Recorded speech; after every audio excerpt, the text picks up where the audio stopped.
بسم الله الرحمن الرحيم.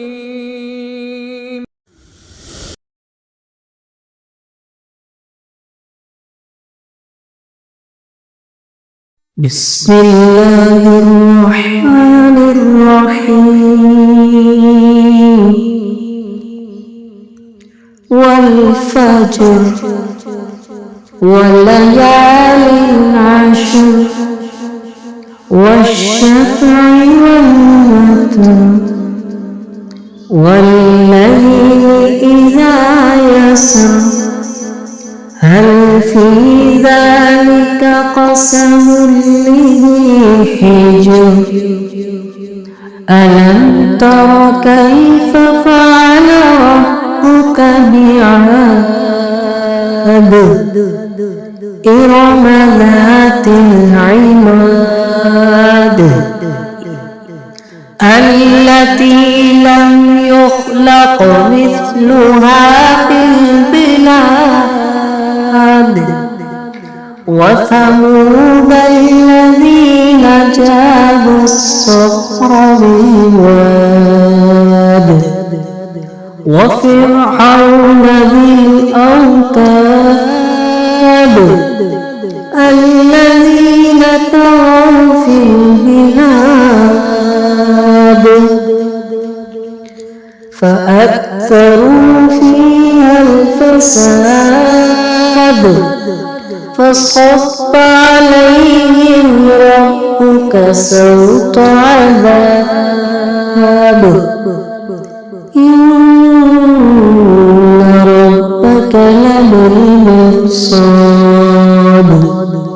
فأما الإنسان إذا ما ابتلاه ربه فأكرمه ونعمه فيقول ربي أكرمن وأما إذا ما ابتلاه فقدر عليه رزقه فيقول ربي أهانن كلا بل لا تكرمون اليتيم ولا تحاضون على طعام المسكين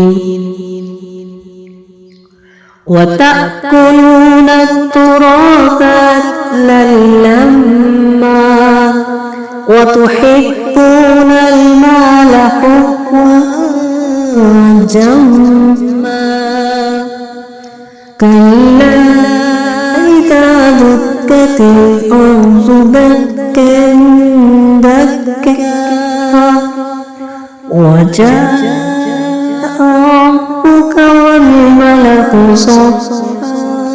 صفا وجيء يومئذ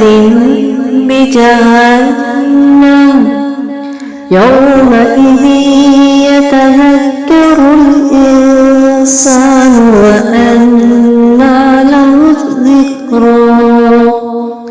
يقول يا ليتني قدمت لحياتي فيومئذ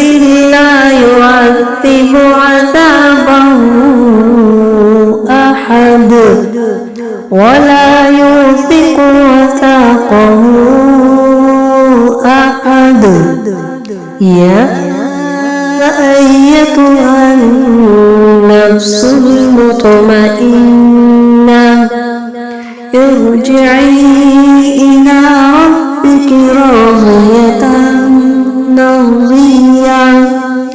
فادخلي في عبادي وادخلي جنتي.